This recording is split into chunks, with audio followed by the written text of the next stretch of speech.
I'm Dennis Hill. I moved to Whidbey in 1998.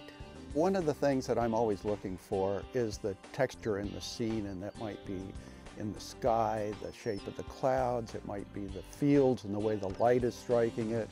Sometimes it's just the way the light strikes an old building, a barn or a farmhouse. I'm often trying to balance those different textures and then use some of my photographic techniques to enhance them, to really bring it out in a way that's always honest, but it's not always obvious.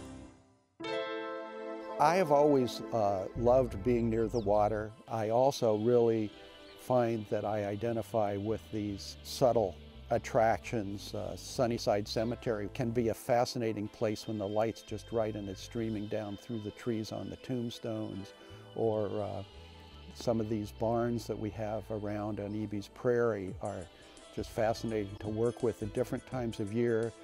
It can be really helpful to get the most out of a visit here, to be talking to shopkeepers, the gallery operators, the people who are serving you in a restaurant, and just sort of strike up a conversation and ask them what's interesting to see or do, and it will really reveal some of the nuances of Whidbey and Camano Islands that you could otherwise miss.